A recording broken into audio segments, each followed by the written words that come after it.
আপনারা শুনছেন Saturday special horror story.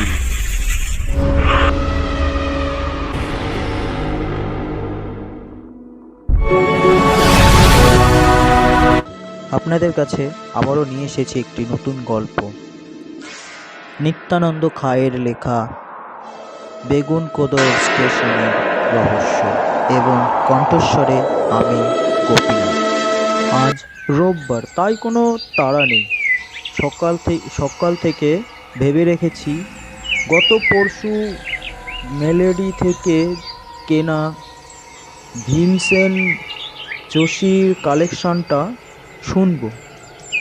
ঘুম থেকে উঠে একটু আলসভাবেই রয়েছি, তাই খবরের কাগজটা সবে টেনে নিয়ে দেখছি, ঠিক তখনই ফোনের ঘন্টিটা বেজে উঠল। রিসিভ করতেই ওপাশ থেকে ভেসে এলো আগন্তুক পত্রিকার সম্পাদকের গলা। হ্যালো, হ্যাঁ নীল, ব্যস্ত আছো নাকি? না না স্যার, বলুন। বলছিলাম আজ একটু আসবে, মানে আমার বাড়িতেই একটু দরকার ছিল। ঠিক আছে স্যার, আমি একটু পরেই যাচ্ছি বলে মোবাইলটা রাখলাম। বললাম বটে, কিন্তু মনে মনে যে একটু বিরক্ত হলাম না সে কথা বলবো না। কি আর করা, নাম করা পত্রিকার সম্পাদক বলে কথা। তাছাড়া ইউনিভার্সিটির পড়া শেষ করে যখন এখানে ওখানে কাজের জন্য ছোটাছুটি করছি, তখন এই অবনীবাবু মানে পত্রিকার সম্পাদক আমার কাজের সুযোগ করে দেন। পত্রিকায় অদ্ভুতুরে নামে আমি একটা কলম লিখি। এর চারপাশে অদ্ভুত অলৌকিক ঘটনা নিয়েই এই কলমটি লেখা। প্রত্যেকটা আমার বেপরোয়া কাজের জন্যই হয়তো আমি এই সফল হয়েছি।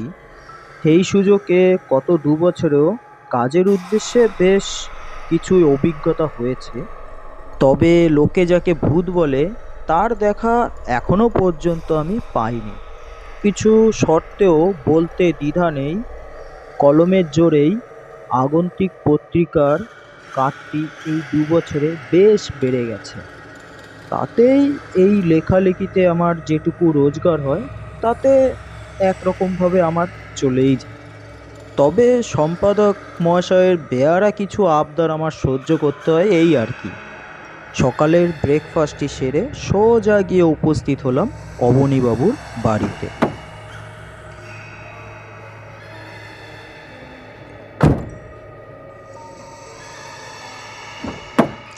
আমাকে দেখেই সোজা অবনীবাবু বললেন, আরে আরে আরে এসো এসো, তোমার জন্যই তো অপেক্ষা করেছিলাম এতক্ষণ।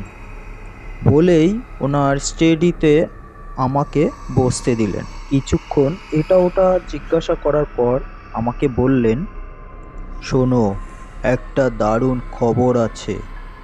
খবর যে একটা কিছু আছে সেটা আমি আগেই টের পেয়েছিলাম। যাই হোক, আমিও কিছু উৎসাহ নিয়ে জিজ্ঞেস করলাম, কি খবর স্যার?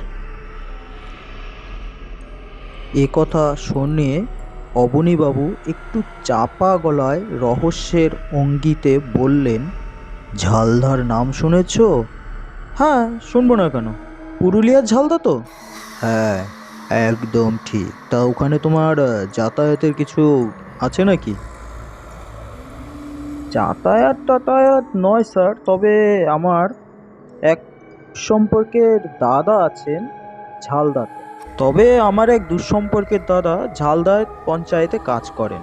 বাড়ি যেহেতু পুরুলিয়াতে, সেই সাথে কয়েকবার অফিস দেখতে ঝালদাতে গিয়েছিলাম।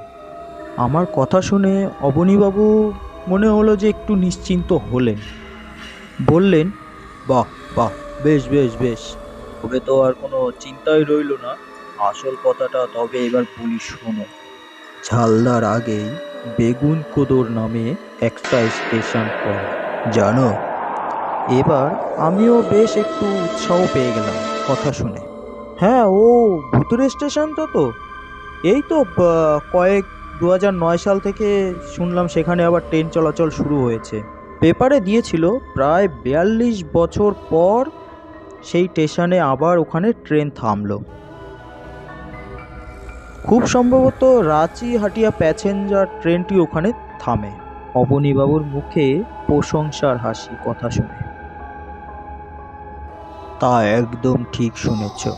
আমি কি চাইছি জানো, তুমি ওখানে একবারটি যাও, আর সেখানে একবারটি গিয়ে লোকেদের সম্বন্ধে কথাবার্তা বলে বেশ আরও কিছু তথ্য জোগাড় করে বেশ একটা গুছিয়ে তুমি একটা কলাম লেখো।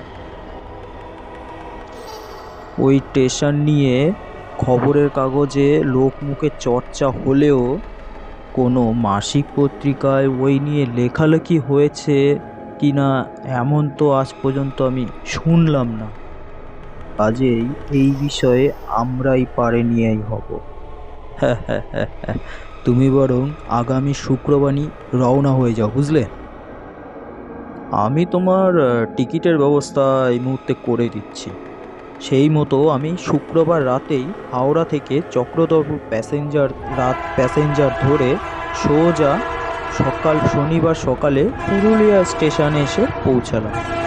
তবে এবার আর দাদার ওখানে গেলাম না, কারণ একটাই, দাদার ওখানে গেলে যদি এই ভুতুরে স্টেশনটার কথা শোনে তবে হয়তো আমাকে আর দাদা কাকা কাকিমা কেউই আমাকে ওই ভুতুরে স্টেশনটাতে যেতে দেবে না। ওদের যাওয়ার যে প্ল্যানিংটা সম্পূর্ণ মাটি করে দেবে। তাই ভাবলাম তাই ঠিক করলাম এবেলা একটা কাছে পিঠে হোটেলে থেকে পুরুলিয়াটাকে ভালো করে এদিক ওদিক দেখে বিকেলের ট্রেন ধরে বেগুনকোদর যাব। সেখানে গিয়ে বেগুনকোদরে পুরো দিনটা থেকে রাতের ট্রেনে আবার কলকাতায় ফিরে আসবো। এই ছিল আমার প্ল্যানিং বা পরিকল্পনা। দুপুরের খাবারটা অবশ্য বাইরেই সারবো। তাই হোটেলে ব্যাগগুলো রেখে চোখে মুখে জল দিয়ে সোজা বেরিয়ে পড়লাম পুরুলিয়াটা ঘুরে দেখার জন্য। সারা দিন ধরে সায়েন্স মিউজিয়াম, জেলা লাইব্রেরি ঘোরাঘুরির পর তাই হোটেলের ভাড়া মিটিয়ে বিকেলের দিকে বেগুনকোদরের উদ্দেশ্যে রওনা দিলাম ট্রেনে করে। সচরাচর ট্রেনটা ঠিক টাইম মতোই চলে, তবে আজকে একটু অন্য ঘটনা ঘটে গেল। বিকেলের দিকে আদিবাসীরা যেন কী কারণে ট্রেনটি অবরোধ করেছিল, তাই কয়েক ঘন্টা রাস্তা পৌঁছাতে আমার লেগে গেল প্রায় 7 ঘন্টা। ফলে আমি যখন বেগুনকোদর পৌঁছালাম তখন প্রায় রাত 10টা বাজে। ফলে আমি যখন স্টেশনে নামলাম ট্রেন থেকে তখন হঠাৎ দেখি এই স্টেশনে আমি ছাড়া আর কোনো যাত্রী নামেনি। প্ল্যাটফর্মটা সম্পূর্ণ যেন নির্জন। কি জানো, ঠিক জায়গায় নেমেছি তো? পেছনে ঘুরে কিছুটা এগিয়ে গিয়ে দেখি না, কোনো ভুল হয়নি। কিছুটা দূরে প্ল্যাটফর্মের আলোতে হলুদ বোর্ডে লেখা আছে বেগুনকোদর। আর চিন্তা ভাবনা না করে আমি সোজা স্টেশন মাস্টারের উদ্দেশ্যে রওনা হলাম। কিন্তু অবশ্য সেখানে গিয়েও আমি হতাশ হলাম। পাশাপাশির কোনো ঘরগুলোতেও আলো জ্বলছে না। গেল কোথায় সব? তবে কি রাতে এখানে কোনো স্টেশন মাস্টার থাকে না? নিজেই মনে মনে ভাবলাম যে এর ভিতরে ডাকাডাকি করে কোনো লাভ হবে না। আশেপাশে কোনো বাড়ির চিহ্ন মাত্র পর্যন্ত নেই। অনেক দূরে জোনাকির মতন 4-5 ভাটা কিছু হলুদ আলো চোখে পড়ল। হয়তো 2-4 ঘর রয়েছে ওখানে। এছাড়াও চারপাশ মাঠ ঘাট ছাড়া দূর থেকে দেখা যাচ্ছে উঁচু উঁচু মাটির ঢিবি আর তাল গাছ। ভীতু বা দুর্বল মানুষ অবশ্য নই আমি, কিন্তু তবুও মনে একটা খটকা দিল এবং ভাবলাম যে এই স্টেশনে রাত কাটাবার কোনো মতলব আমার নেই। তার একটাই কারণ, এখানে গ্রামের আশেপাশে দুষ্কৃতীদের আক্রমণের কথা প্রায় খবরের কাগজে আমি পড়ে থাকি। তার ফলে এই জনহীন জায়গায় কোনো একটা অবস্থার পড়ার মধ্যে কোনো ইচ্ছে আমার নেই। আমার ব্যাগে অবশ্য রাতের খাবার জন্য খাবার এবং জল রয়েছে, তাই অবশ্য ওই দিক থেকে একটু নিশ্চিন্ত। এখন শুধু একটাই ভাবনা যে এখানে যদি একটু রাত কাটানোর জায়গা পেলে, এইসব ভাবছি। ঠিক সেই সময় পেছন থেকে কে যেন ডাকলো। কোথায় যাবেন? এই নির্জন জায়গায় হঠাৎ মানুষের গলা পেয়ে একটু চমকে উঠলাম। সঙ্গে সঙ্গে পেছন ঘুরে দেখি একটা লোক লুঙ্গি আর ফতুয়া পরে দাঁড়িয়ে আছে। স্টেশনের ধিমি আলোয় যা বুঝলাম, লোকটার বয়স আনুমানিক 60-এর কাছাকাছি হবে। মাঝারি উচ্চতা, মাথায় টাক, আর গায়ের রং মোটামুটি কালোই বললেই চলে। মুখ ভালো করে দেখা গেল না। যাবেন কোথায়? আবার প্রশ্ন করলো লোকটা। এবার ধাতস্থ হয়ে বললাম, এখানে মানে থাকার জায়গা টায়গা আছে কোথাও? এখানে তো নাই, তবে আপনার যদি আপত্তি না থাকে আমার ঘরে রাতটুকু কাটাই দিতে পারেন। এই কথাটা শুনে আমি বেশ একটু নিশ্চিন্ত হলাম। যাক, রাতে কোনো অন্তত বেয়ারা লোকের খপ্পরে পড়তে হবে না। বাঁচালেন মশাই। এখানে দাঁড়িয়ে এটাই ভাবছিলাম আজকের রাতটা কোথায় কাটাবো। যাক, যা উপকার করলেন না আপনি, তা আপনার এই ঋণ কোনোদিনও আমি ভুলতে পারবো না। কথাটা শেষ হলেই আগন্তুক একটু হেসে বললেন, বুঝবেন বুঝবেন, এখন আসুন আমার সঙ্গে। এই কথা বলেই সে আমার আগে আগে হাঁটা শুরু করল। আমিও তার পিছন পিছন হাঁটতে লাগলাম, কিন্তু একটা খটকা আমার মনের মধ্যে খুব স্থির হতে লাগলো। লোকটা যে ঘরের কথা বলল, সেটা কোথায়? আশেপাশে তো কিছুই নেই। তাছাড়া এতক্ষণ যে ব্যাপারটা আমি খেয়াল করি, এবার সেটা মনে হলো। লোকটা এলো কোত্থেকে এত রাতে? আমি যখন ট্রেন থেকে নামলাম তখন তো স্টেশন পুরো ফাঁকা। কি জানে, হয়তো রহস্য নিয়ে সবসময় ঘাটাঘাটি করি বলেই এই সমস্ত প্রশ্ন মনে পড়ছে। মনের সব আশঙ্কা ঝেড়ে ফেলে আমি আমার নিজের পরিচয় দিয়ে ভদ্রলোকে তার নিজের নাম জিজ্ঞেস করলাম। তখন ভদ্রলোক বললেন, হিতেন চন্দ্র গড়াই। বলেই সে হাত উঠিয়ে আমাকে দেখালেন। ওই যে ওইটাই আমার ঘর। দেখলাম সত্যি হাত 10 দূরে একটা কেরোসিনের বাতি জ্বলছে। এটা হয়তো স্টেশনের পিছন দিক বলে সামনের থেকে হয়তো দেখা যায়নি। ঘরের দরজা খুলে হিতেনবাবু আমাকে ভিতরে আসতে বললেন। আসুন, ভেতরে আসুন। আমার আবার অবশ্য হাত পা না ধুয়ে ঘরে ঢোকার অভ্যেস নেই, সে যার ঘরই হোক।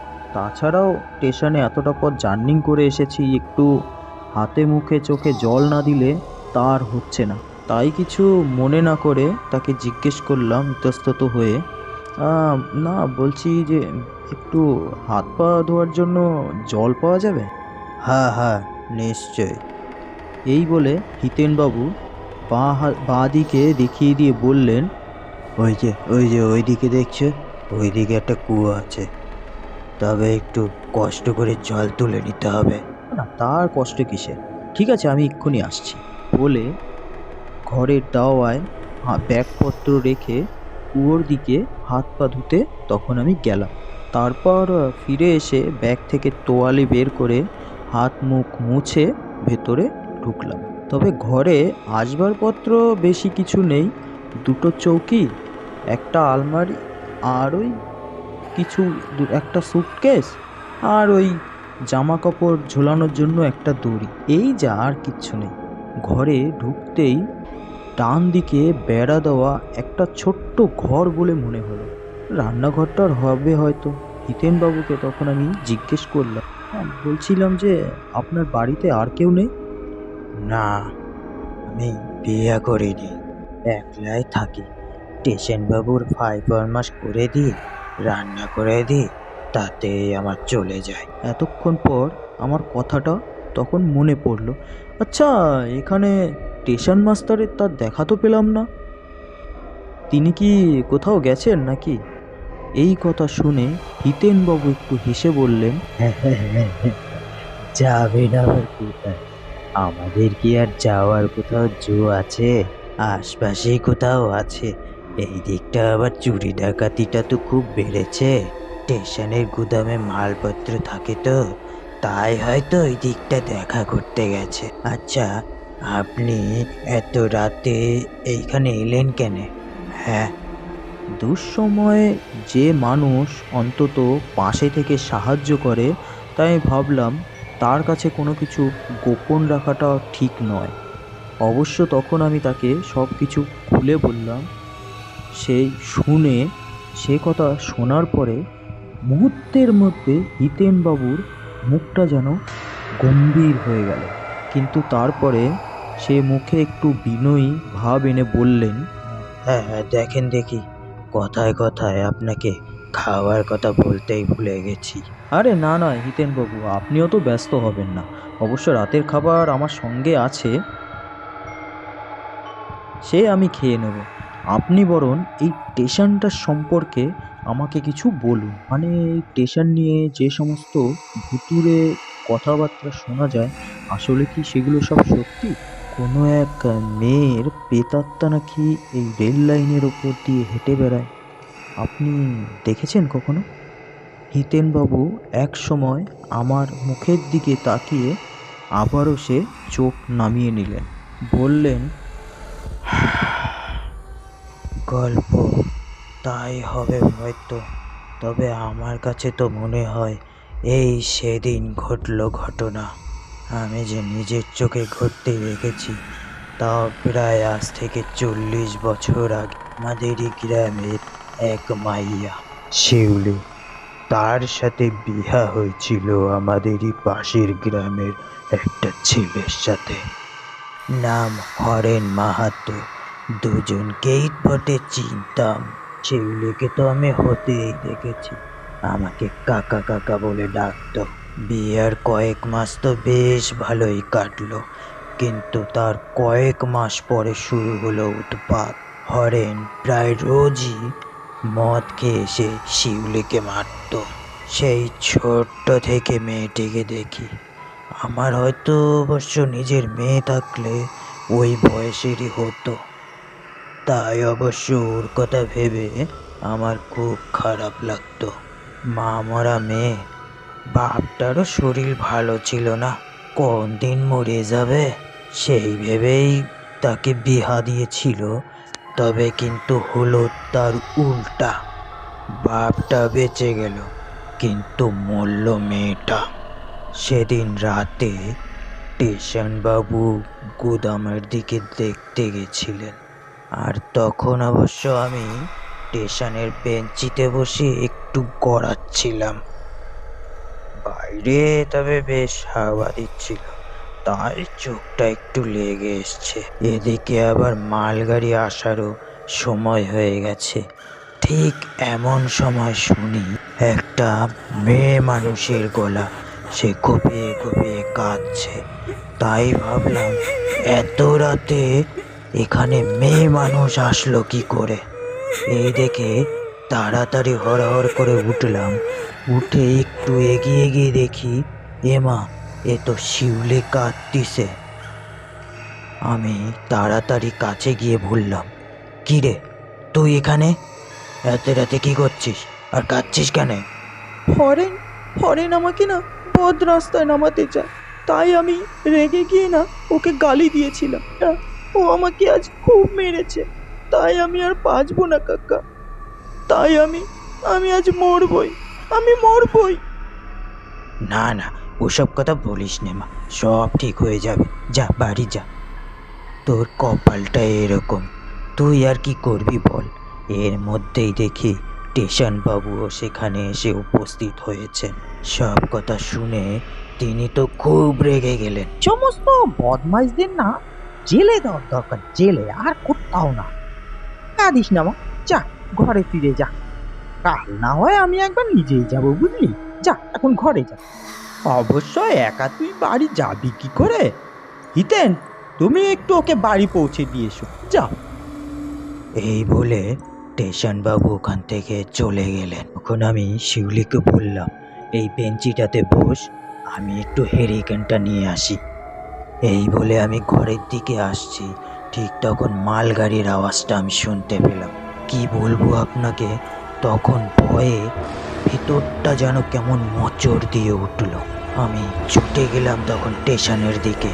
ততক্ষণে দেখি শিউলি মালগাড়ির দিকে এগিয়ে যাচ্ছে। ওকে ধরার জন্য চিৎকার করে ছুটে গেলাম, শিউলি, শিউলি, যাস না, যাস না মা, অমন করিস না, শিউলি, শিউলি ফিরে আয় মা, যাস না, যাস না। কথা ফুরাতে না ফুরাতে সে এক ঝাঁপ মারলো মালগাড়ির দিকে। তারপরে বিকট চিৎকার। ও ভগবান, সে কি দৃশ্য আপনাকে তো বলে বোঝাতে পারবো না। মালগাড়ির গায়ে ছেঁড়া সাদা শাড়িটা তখন উঠছে। হিতেনবাবুর বলাটা যখন শেষ হলো, তখন যেন কেরোসিনের বাতিটা থিম থিম করে জ্বলছে এবং পরিবেশটা যেন একটু থমথমে হয়ে উঠল। এটা হিতেনবাবুর বলার ভঙ্গিতেই হোক বা ট্রেন জার্নিতেই হোক, আমার পেটের ভিতরটা যেন কুঁকড়ে আসছিল। ঠিক সেই সময় দেখলাম ঘরের ভিতরে একটা কালো ছায়া ঠিক লম্বাভাবে পড়েছে। আমি একটু চমকে গিয়ে তখন বাইরে তাকালাম। তখন হিতেনবাবু চৌকি থেকে নেমে একটু বাইরে তাকিয়ে হেসে বললেন, আরে আসেন আসেন স্টেশনবাবু, এই এনার সঙ্গে একটু কথা বলছিলাম। বলতে বলতেই ঠিক হিতেনবাবুর সমবয়সী একজন লোক ঘরের ভিতরে প্রবেশ করলেন। তার পোশাক পরিচ্ছদ দেখেই মনেই হলো যে ইনি হয়তো স্টেশন মাস্টার। ঘরে ঢুকেই ভদ্রলোক আমার দিকে নমস্কার করে তখন বললেন, এত রাত্রেবেলা এখানে কি করছেন মশাই? হ্যাঁ, কি আর বলি মশাই, আবার প্রথম থেকে সব কিছু বলতে হলো। পর দু এক কথা বলার পর স্টেশন মাস্টার হিতেনবাবুকে বললেন, হিতেন, চলো দেখি আজ আবার কি হয়। গাড়ির সময় তো হয়েই গেল, এসো এসো। আসুন না, আপনিও চলুন আমাদের সঙ্গে।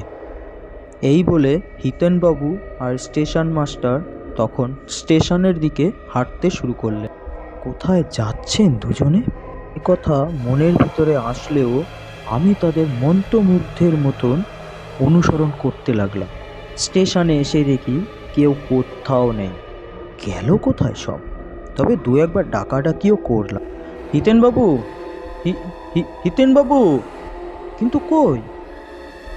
কারোর কোনো সাড়া শব্দ নেই। তবে শুধু মালগাড়ি আসার একটা ধীর আওয়াজ এগিয়ে আসছে। এরই মধ্যে দেখলাম ট্রেনটা যেই দিক থেকে আসছে ঠিক তার উল্টো দিকে একটা সাদা শাড়ি রেল লাইনের উপর দিয়ে ভেসে আসছে। কিছুটা আমার দিকে এগিয়ে আসতে দেখি শাড়িটা কিছু অদৃশ্য কিছুর সাথে জড়িয়ে উপরের দিকে উঠে যাচ্ছে। কিছুক্ষণের মধ্যেই দেখলাম সেটা আর অন্য কিছু নয়, একটা মেয়ের দেহ।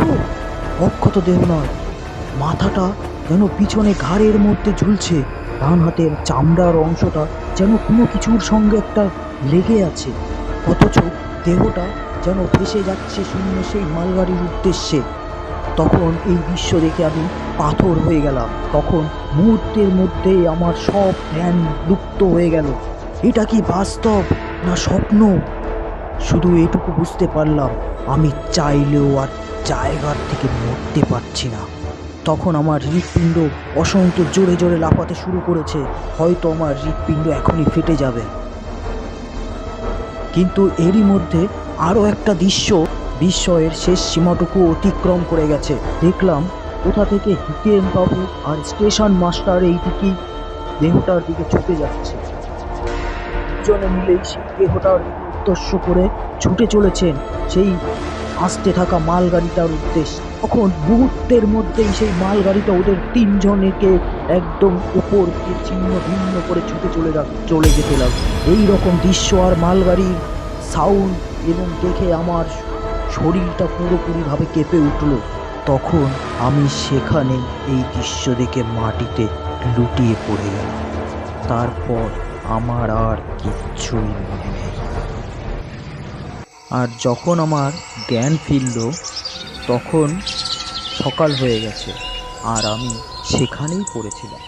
ধীরে ধীরে আমার রাতের সব কথা মনে পড়ল, কিন্তু তখনও গত রাতের সেই দৃশ্যগুলো যেন ভয়ানক রাতের কিছুই মনে পড়ছিল। কোনো রকমে আমি উঠে আস্তে আস্তে হিতেনবাবুর বাড়ির উদ্দেশ্যে রওনা হলাম। আশ্চর্য! এ কি, বাড়ি কোথায়? এ তো ঝোপ জঙ্গলে ঢাকা আস্ত একটা জায়গা। পর আমি কুয়োর কাছে গিয়ে দেখলাম সেটি একটা বহু পুরনো ইট বাঁধানো পাথর। ভেতরে তাকিয়ে দেখি সেখানে জলের নামমাত্র কিছু নেই, আবর্জনা স্তূপ হয়ে রয়েছে। অথচ কাল রাতে আমি পর আমার মাথাটা কিরকম ঘুরতে শুরু করলো। কোনো রকমে নিজেকে সামলে নিয়ে তখন সেই ঘরের জায়গাটায় এসে দেখি খানিকটা দূরে আমার ব্যাগটা পড়ে আছে। তখন হাতে নিয়ে ব্যাগটা খুলে দেখলাম রাতের খাবার, জলের বোতল, তুয়ালে সব যেমনটা ছিল ঠিক তেমনটাই আছে। তবে কাল রাতে আমি কোথায় ছিলাম সব যেন আমার ভুলে যাচ্ছে। আচ্ছা, তবে কি সবই আমার স্বপ্ন, নাকি নাকি আমিও আর বেঁচে নেই? তবে কি আমিও মারা গেছি? আর কিচ্ছু ভাবতে পারছি না আমি। কোনো রকমে আমার শরীরটাকে টানতে টানতে নিয়ে গেলাম স্টেশনের দিকে। এরপর স্টেশনে এসে স্টেশনের একটা বেঞ্চিতে এসে বসলাম। খানিকক্ষণ পর একটা প্যান্ট শার্ট পরা একটা ভদ্রলোক সাইকেল থেকে নেমে স্টেশন মাস্টার ঘরের দিকে এগিয়ে আসলো। ঘরে ঢুকতে যাবে ঠিক এমন সময় আমাকে ওই লোকটি দেখে আমার দিকে এগিয়ে আসলেন। তখন আমার চোখ মুখের যে কী অবস্থা হয়েছে সেগুলো জানার উপায় আমার নিজেরই নেই। তো কাল রাতের ঘটনার ছায়া আমার চোখে মুখে তখনও স্তব্ধ। তাই দেখে লোকটা তখন আমায় প্রশ্ন করলেন, কে আপনি, আর কোথায় যাবেন? প্রশ্নের বেশ কিছুক্ষণ পর আমি আমার স্বপ্নের সব কথা তাকে তখন খুলে বললাম। আমার সব কিছু শুনে তখন ভদ্রলোক যেন আকাশ থেকে পড়লেন। সর্বনাশ! কাল আপনি এখানে ছিলেন? আপনার ভাগ্য ভালো মশাই। আমার তো শুনেই সব যেরকম গা হাত পা এখনই সব শিউরে উঠছে। চলুন আমার আমার কেবিনে চলুন। এই বলে লোকটি তার কেবিনে আমাকে নিয়ে গেল। তখন জানতে পারলাম এই ভদ্রলোকই এখনকার এই স্টেশন মাস্টার মনোজ রায়। তার মুখেই শুনলাম প্রায় 40 বছর আগে ওই মেয়েটি মারা যাবার পর এখানে আরও দুজন লোক মারা গিয়েছিল। একজনের নাম হিতেন গড়াই, আর একজন স্টেশন মাস্টার। এরপরের থেকে এই রাতে অবশ্য ওই তিনজনকেই এখানে ঘোরাফেরা করতে দেখে। তবে এখানে রাতে কেউই থাকে না। আপনার ট্রেনটা কাল লেট করার জন্য অবশ্য আমিও চলে গিয়েছিলাম। তবে শুনেছি মালগাড়ি ড্রাইভারদের মুখেই যে ওই পেতারটার সঙ্গে সঙ্গে নাকি ওদের দুজনকেও ছুটে আসতে দেখা যেত। কেন তারা মেয়েটাকে অবশ্য বাঁচাতে চায়। অবশ্য বহুদিন ধরে এটাই হয়ে আসছে, তাই এই কারণে রাতের দিকে ট্রেন থামতো। যাই হোক, আমার করার যে ভালো, তাই একথা আমি কালকে রাতেই টের পেলাম। বাবুর বরান্নতায় তারই কোয়ার্টারে গিয়ে স্নান খাওয়া দাওয়া হলো। ভদ্রলোক তবে সত্যিই অমায়িক। তার অবশ্য বাড়ি কলকাতায়, চাকরির সূত্রেই এখানে রয়েছেন। তাই তার সহানুভূতিতে আমার প্রতি তার কোনো ত্রুটি রইল না। এখান থেকে আমি বিকেলের ট্রেনে পুরুলিয়া এসে পৌঁছালাম। তারপর পুরুলিয়া থেকে রাতে চক্রধরপুর প্যাসেঞ্জারে চেপে সোজা ঘরের ছেলে ঘরে ফেরত চলে এসে আর পরদিন অফিসে আমার মুখে সমস্ত কিছু সব শুনে অবনীবাবু উদ্বেগ প্রকাশ করার চাইতেও খুশি হলেন বেশি।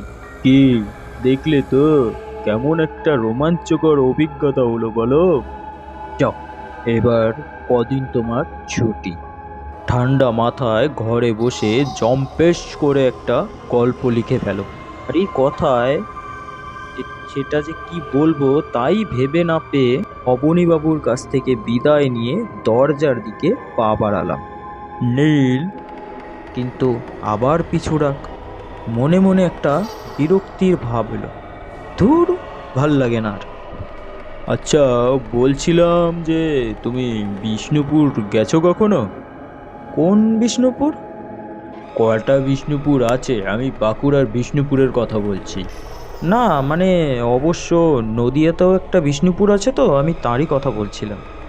আমি ওনার মনের ভাব পেতে কিছু বুঝে আমি তাকে বললাম, দেখুন আমি আর ওই ভূত পেতের পিছনে আমি আর যেতে পারবো না। আরে না না, ভূত পেত না, ভূত পেত না, একটা পুঁথি, প্রায় 350 বছর পূর্বের একটা পুঁথি পাওয়া গেছে ওখানে। এই আজকেই পেপারে দিয়েছে, ঠিকানাও দেওয়া আছে।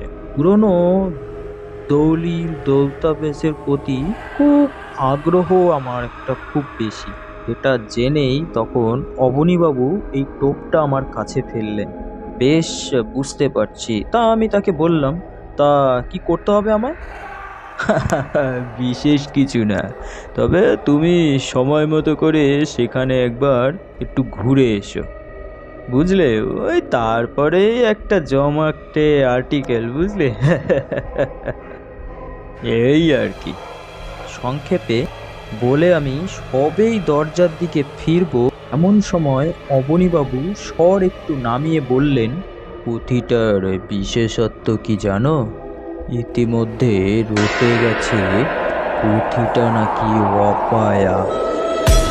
এতক্ষণ আপনারা শুনছিলেন নিত্যানন্দ খায়ের লেখা বেগুনকোদা স্টেশনের রহস্য, এবং কণ্ঠস্বরে আমি গোপীনাথ। তবে আপনাদের যদি গল্পটি ভালো লেগে থাকে, চ্যানেলটিকে অবশ্যই সাবস্ক্রাইব করবেন এবং পাশে থাকা বেল আইকনটি অবশ্যই বাজিয়ে দেবেন, তাকে আমার গল্পের নোটিফিকেশনগুলো আপনাদের কাছে অতি সহজে পৌঁছে যায়। এবং আমি খুব তাড়াতাড়ি আপনাদের কাছে আরও একটি নতুন গল্প নিয়ে হাজির হব। তাই এখনকার মতো আপনাদের কাছ থেকে বিদায় নিচ্ছি। ওকে, ধন্যবাদ।